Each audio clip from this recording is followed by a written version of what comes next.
नमस्कार दोस्तों, UPSC pre 2024 आने वाला है। होप आपकी तैयारी बहुत अच्छी चल रही होगी। यहाँ पे हम देखने वाले हैं एनवायरनमेंट और इकोलॉजी और साइंस एंड टेक्नोलॉजी और जियोग्राफी से संबंधित कुछ प्रश्न।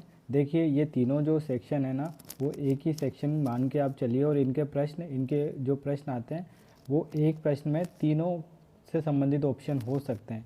तो ये कोई अलग सब्जेक्ट नहीं है, अलग अलग नहीं है, इन तीनों को आपको कंबाइंड पढ़ना पड़ेगा। तो एनवायरनमेंट एंड इकोलॉजी, जियोग्राफी और साइंस एंड टेक्नोलॉजी से संबंधित जो भी प्रश्न आए हैं पिछले साल के 2023 में, वो हम यहाँ देखते हैं और कैसे वो प्रश्न आते हैं। क्या आप कहीं अलग चीज़ें तो नहीं पढ़ रहे हैं, कहीं मॉक आप लगा रहे हो, उनका पैटर्न अलग तो नहीं है। तो आपको देखना चाहिए कि प्रश्न किस तरह से आते हैं और पूछा क्या जाता है। आपको ये ध्यान रखना है, आप कुछ भी पढ़ो लेकिन उससे पहले आप ये देखो कि आपसे पूछा क्या जाता है। आपको नॉलेज कौन सा ध्यान रखना है, ऐसा कौन सी चीज़ है जो आपको ध्यान रखना है और वो यूपीएससी पूछती है और वहाँ आप अटको नहीं। तो आपको ये ध्यान रखना है। तो आइए फटाफट देख लेते हैं 2023 में क्या क्या पूछा गया। 2023 में ये जो 2023 का सेट ए का पेपर है, इसमें पूछा गया था, तीसरा प्रश्न था पर्णपाती वृक्षों के बारे में। जो डेसिडुअस ट्री होते हैं उनके बारे में पूछा गया था कि इनमें से कौन से पर्णपाती वृक्ष हैं, कटहल, महुआ, सागौन। तो सिंपल सा प्रश्न पूछा। और ये पूछा गया है भारत की जो प्राकृतिक वनस्पति है उससे पूछा गया। भारत में 4 तरह के या 5 तरह के पेड़ वन पाए जाते हैं। उष्णकटिबंधीय सदाबहार वन, पर्णपाती वन, कांटेदार वन, पर्वतीय वन, दलदली वन और घास के वन। तो आपको पता होना चाहिए कि कौन से वन में कौन से प्रकार के ट्री या पेड़ पाए जाते हैं। तो इसका कटहल पर्णपाती नहीं है, ये पत्ते गिराता नहीं है। पर्णपाती वृक्ष वो होते हैं जो अपने पत्ते एक साथ गिरा देते हैं, जबकि जो सदाबहार वृक्ष होते हैं उनमें पत्ते धीरे धीरे गिरते हैं। ऐसा नहीं है कि उनके पत्ते नहीं गिरते हैं, उनके भी गिरते हैं, लेकिन वो एक साथ नहीं गिरते। इस तरह से सीधा सीधा आपसे पूछा गया है कि पर्णपाती वृक्ष क्या है, 3 पौधों के नाम दिए। तो आपको इस तरह अपनी तैयारी करना चाहिए। आप क्या पढ़ रहे हो आपको ध्यान देना चाहिए, आपको क्या पढ़ाया जा रहा है, आप किस तरह के वीडियो देख रहे हैं, ये भी ध्यान रखो। आपको क्या पढ़ना है, इससे बहुत समझ में आता है। तो PYQ बेस्ड स्टडी आपको करनी चाहिए, कहने का मतलब ये। दूसरा प्रश्न पूछा गया था सिंपल सा कृषि भूमि के बारे में कि भाई एग्रीकल्चर लैंड किसके पास ज़्यादा है, चीन के पास ज़्यादा है या हमारे पास ज़्यादा है। सिंचित क्षेत्र किसके पास ज़्यादा है, चीन के पास ज़्यादा है या हमारे पास ज़्यादा है। प्रति हेक्टेयर औसत उत्पादन चीन के पास ज़्यादा है या हमारे पास ज़्यादा है। कितना जनरल प्रश्न है, आप पता नहीं क्या पढ़ते रहते हो, बजट देखते हो कि इकोनॉमिक सर्वे देखते हो, लेकिन सिंपल सा भूमि के बारे में, कृषि भूमि के बारे में पूछा गया। तो इस बार अगर यहाँ ये पेपर उठा के प्रश्न बनाया जाता है तो ऑर्गेनिक फार्मिंग से संबंधित लैंड के बारे में पूछा जा सकता है। दुनिया में सबसे ज़्यादा ऑर्गेनिक फार्मिंग कहाँ पे होती है, क्या भारत में होती है या यूरोप में होती है या अमेरिका में होती है। तो इस तरह से आपको जो भी आप पढ़ते हो उसका नॉलेज निकाल के आपको थोड़ा सा एनालिसिस करके आपको चीज़ें याद रखनी है, उनके पॉइंट बनाने हैं। जो करंट अफेयर आप पढ़ते हो वहाँ से सीधे प्रश्न नहीं आएंगे, उनके एनालिसिस आपको करने पड़ेंगे, उनके मीनिंग्स निकालने पड़ेंगे, उनको जनरलाइज करना पड़ेगा, उनको थोड़ा सा व्यापक करके, थोड़ा सा ब्रॉड करके आपको अपनी नॉलेज को बढ़ा के आपको चीज़ें याद रखनी पड़ेगी, तभी आप यूपीएससी कर सकते हो। तो इस तरह से 2 प्रश्न हमने देखे। अगला प्रश्न देखते हैं कि कच्छ के रण के बारे में पूछा हुआ था। सीधा सीधा पूछा हुआ था इन कच्छ की भूमि कहाँ पाई जाती है, तो कच्छ के रण में ही पाई जाती है। तो दलदली भूमि के बारे में पूछा गया था। तो अब अगर यूपीएससी अगला प्रश्न बनाएगी 2024 के लिए तो मैंग्रोव के बारे में पूछ सकती है आपसे, ग्रेट बैरियर रीफ के बारे में पूछ सकती है। ये दोनों अभी खूब चर्चा में रहे। ग्रेट बैरियर रीफ तो जो ऑस्ट्रेलिया के पूर्वी तट पर पाई जाती है और ये जो विश्व के प्राकृतिक अजूबे हैं 7 उनमें से एक है। और आपसे पूछ सकती है, आपको थोड़ा सा ट्रिकी कर सकती है कि क्या ये ग्रेट बैरियर रीफ पौधे हैं, प्लांट्स हैं, क्या है, क्योंकि इनमें जड़ें भी पाई जाती तो आप कंफ्यूज हो सकते हो। ये पौधे नहीं है, जबकि ये क्या है, ये एक जीव है, अकशेरुकी या इन्वर्टिब्रेट्स वो होते हैं जिनमें रीढ़ की हड्डी नहीं पाई जाती है। तो इस तरह से आपको चीज़ें को याद रखना चाहिए, पढ़ना चाहिए, अपने करंट अफेयर को, अपनी जो स्टैटिक पार्ट है उसको इस तरह से PYQ आधारित स्टडी आपको करनी चाहिए। उसके बाद छठा प्रश्न था जो खनिजों से संबंधित था। इल्मेनाइट रूटाइल क्या है, ये कौन से खनिज से संबंधित स्रोत हैं। तो एल्यूमिनियम, कॉपर, आयरन, टाइटेनियम इससे दिया हुआ था। तो ये किससे संबंधित है और भारत के तटीय क्षेत्रों में ये प्रचुरता से पाए जाते हैं। तो ऐसे कुछ बातें बताई होती है और उससे पूछा गया था कि ये स्रोत किसका है। अब अभी जो क्या चर्चा में रहा है, अभी सेमीकंडक्टर इंडस्ट्री काफ़ी चर्चा में रही, तो उससे संबंधित खनिज सिलिकॉन, जर्मेनियम आपसे पूछ सकते हैं। यूरेनियम के बारे में, थोरियम के बारे में तो यूपीएससी ने कई बार पूछा है, तो यहाँ से प्रश्न आ सकता है। तो इस तरह से हमने 5 या 6 प्रश्न डिस्कस किए। आगे और डिस्कस करते हैं।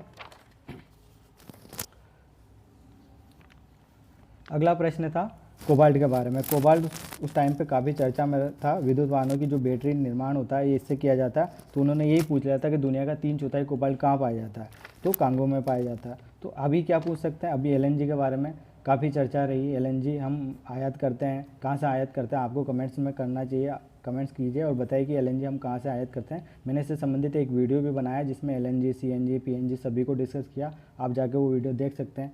अभी रेयर अर्थ एलिमेंट काफ़ी ज़्यादा चर्चा में रहे। दुनिया के सबसे ज़्यादा रेयर अर्थ एलिमेंट कहाँ पाए जाते हैं, बनाए जाते हैं या खोदे जाते हैं, तो वो है चीन। चीन इस मामले में पारंगत है, क्योंकि रेयर अर्थ एलिमेंट का मतलब ये नहीं कि ये रेयर है, इनको निकालना थोड़ा सा मुश्किल है क्योंकि ये संगठित रूप से नहीं पाए जाते हैं, ये थोड़े थोड़े पाए जाते हैं, तो इनको निकालने वाला का प्रोसेस थोड़ा महंगा है और चीन इस मामले में महारत है, उसके पास अच्छी टेक्नोलॉजी है। तो आपसे पूछ सकते हैं कि रेयर अर्थ एलिमेंट सबसे ज़्यादा काम मिल सकते हैं। तो इस तरह से जो पिछले सालों के प्रश्न आए हैं वहीं से प्रश्न बनते हैं, देखिए। तो आपको इस आधार पर अपने जो भी आप पढ़ते हो उसको इस तरह से जोड़ना पड़ेगा। उसके बाद हम देखते हैं पहाड़ियों की स्थिति के बारे में प्रश्न आया था कि कौन सी पहाड़ियाँ हैं, कहाँ पे है।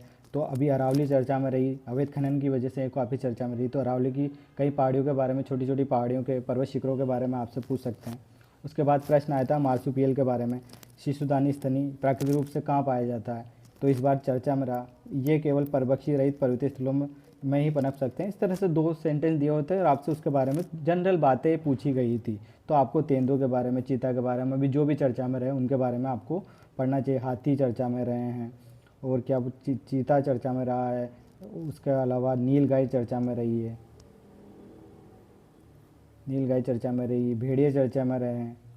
तो कई तरह के जानवर चर्चा में रहे, उनके बारे में थोड़ा सा आपको नॉलेज होना चाहिए। क्या होना चाहिए, वो क्या है, रात्रिचर हैं क्या, वो वो दिन में एक्टिव होते हैं या रात में एक्टिव होते हैं। यूपीएससी इस तरह के प्रश्न पूछती है।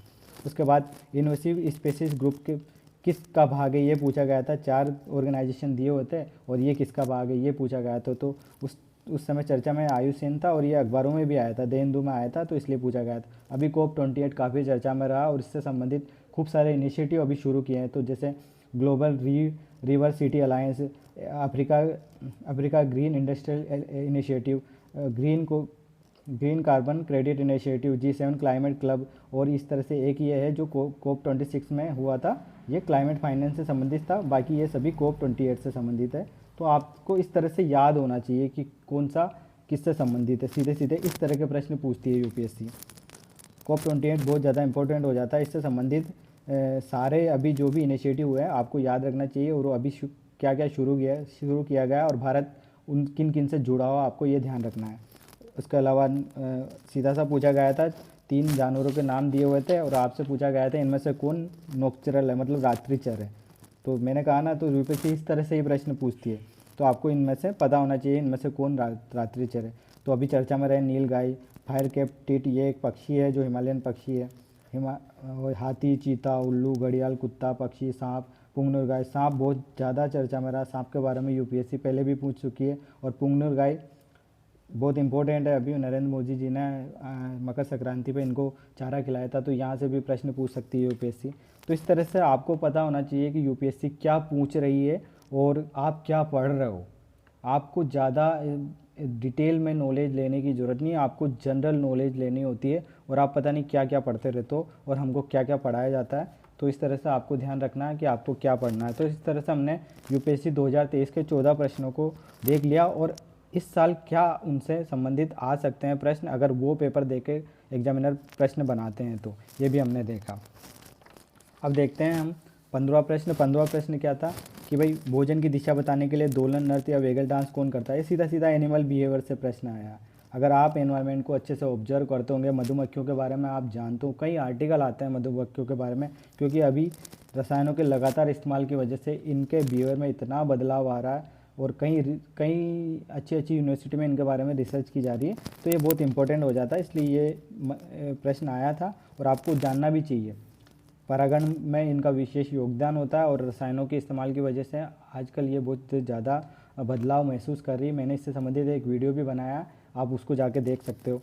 मशरूम के बारे में आया था कि मशरूम में कौन कौन से गुण होंगे, औषधीय गुण होंगे, साइको एक्टिव गुण होंगे, कीटनाशी गुण होंगे, बायोलुमिनेसेंट होगा। तो सीधा सा प्रश्न आया था। इस तरह से आपको गुणों के बारे में पता होना चाहिए। अभी स्पाइरुलिना, क्लोरेला क्या है, ये एल्गी है जिनको खाया जाता है, या प्रोटीन बहुत ज़्यादा होता है इनमें, ये चर्चा में रहे। तो आप इस क्लोरेला को बोलते हैं स्पेस फूड। इस तरह से प्रश्न आ सकते हैं, तो आपको इस तरह की तैयारी करनी चाहिए। भारतीय गिलोय के बारे में पूछा गया था कि ये भूमि पर रहते हैं या पेड़ पर रहते हैं, ये भोजन का संग्रह करते हैं क्या, ये शाकाहारी है, मांसाहारी है, सर्वाहारी क्या है। तो सीधा सा प्रश्न आया था, आपको बताना था कि ये मांसाहारी है या शाकाहारी है, तो ये मांसाहारी ही है। पक्षियों के बारे में भी काफ़ी चर्चा में रहे हैं, गौरैया चर्चा में रहा है, ये फायर केप्ट टीट मैंने अभी आपको बताया था, ये अभी फरवरी में इस करंट अफेयर में आया है क्योंकि ये रिवर्स माइग्रेशन दिखा रहा था, तो ये काफ़ी चर्चा में रहा है। हिमालयन पक्षी है और हरेल पक्षी है, तो ये भी अभी चर्चा में रहा है, ये कभी भूमि पर नहीं चलता है। तो आपसे सीधा सीधा पूछ सकते हैं कि सारे पक्षी हवा में उड़ सकते हैं, सारे पक्षी इन कोई भी पक्षी भूमि पर नहीं मतलब कोई भी पक्षी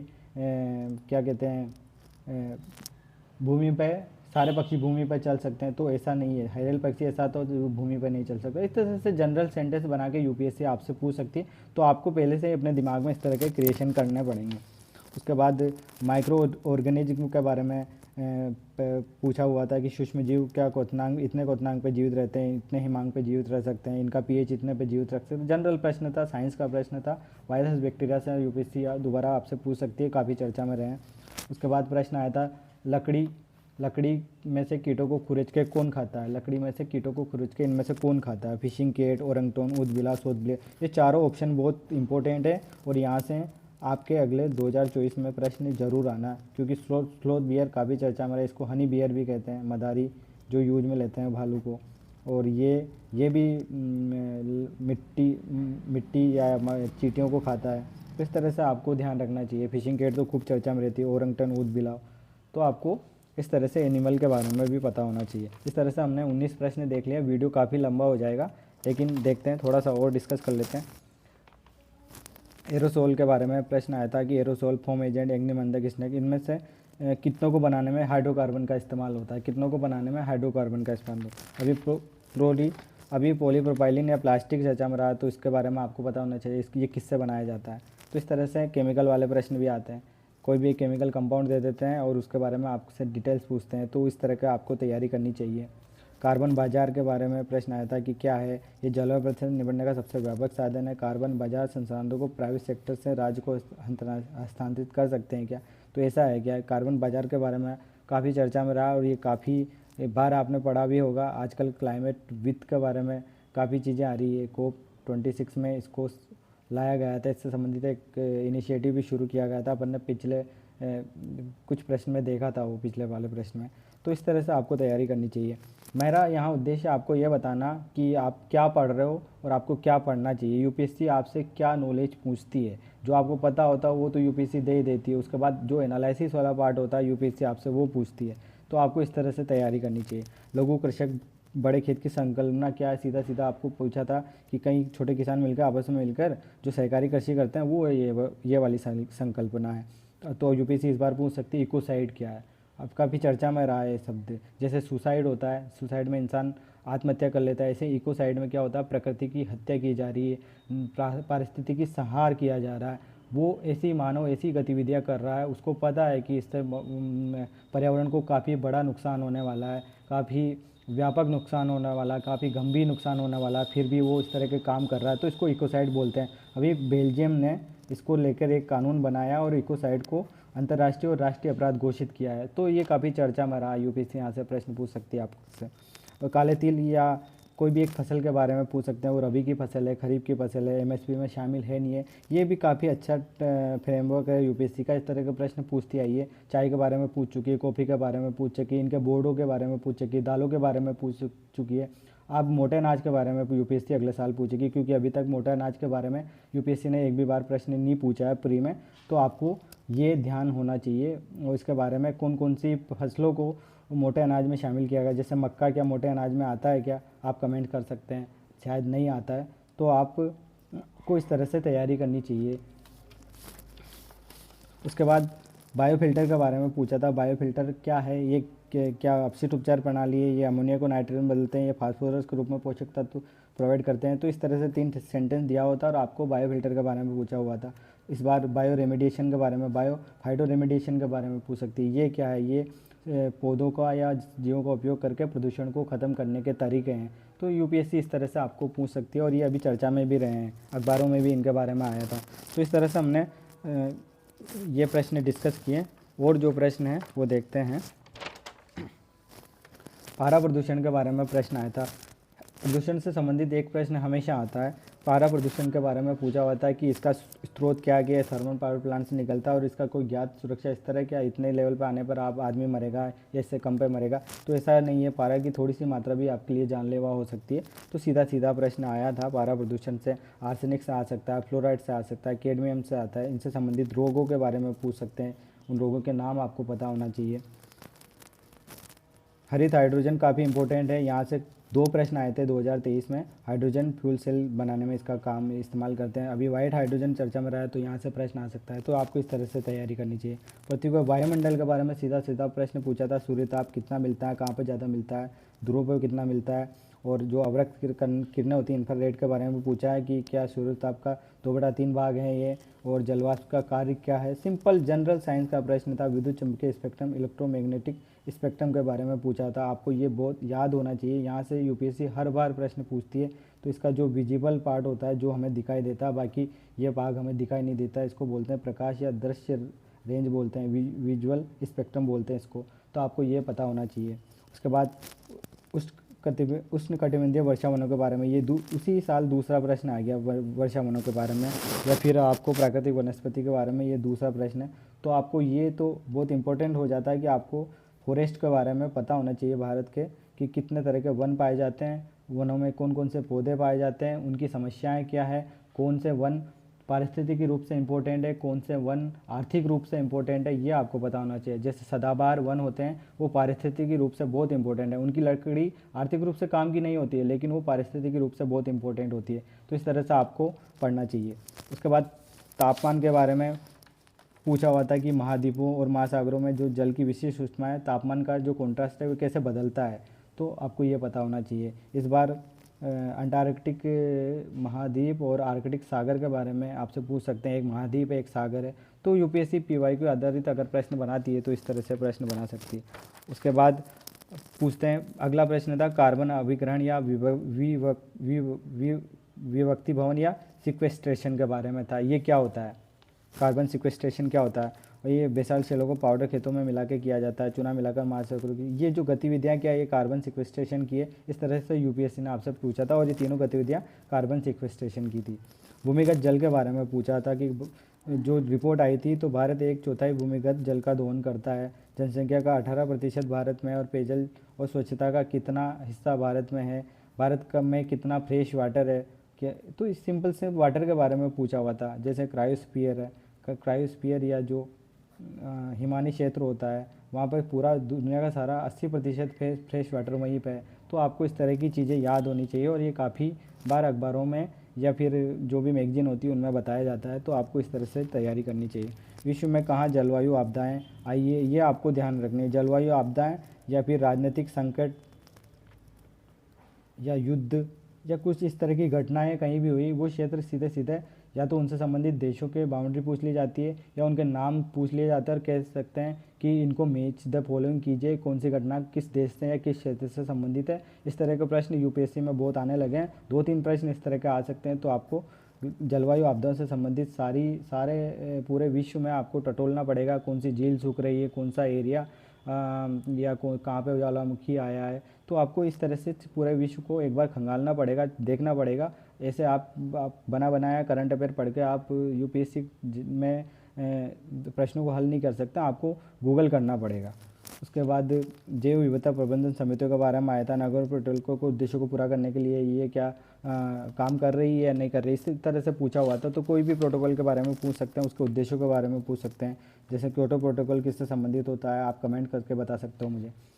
तो माइग्रेशन के बारे में पूछा होता है। जनरल एग्रीमेंट था, संयुक्त राष्ट्र समझौता था, इसके बारे में माइग्रेशन किस तरह से अभी प्रॉब्लम कर रहा है, तो उससे संबंधित प्रश्न आया हुआ था। उसके बाद हरित हाइड्रोजन से प्रश्न आया था कि कौन कौन सा हरित हाइड्रोजन के डिकार्बोनाइजेशन का जो में काम आता है या उपयोग में आता है। तो उर्वरक, तेल शोधक, इस्पात, सभी में इसका उपयोग है। इस तरह से यूपीएससी ने 2023 में ये जितने भी प्रश्न पूछे हैं, लगभग ये 35 से 40 प्रश्न हैं, जो आप science and technology, environment and geography से मिलके इन प्रश्नों को कर सकते हैं। इन प्रश्नों का लेवल इतना टफ नहीं है, इसलिए आपको ये वाला सेक्शन तीनों को कंबाइंड स्टडी करना चाहिए। और इसको एक सेक्शन मान के इसको इस तरह से तैयार करना चाहिए कि आपके 35 से 40 प्रश्न श्योर सही हो जाए।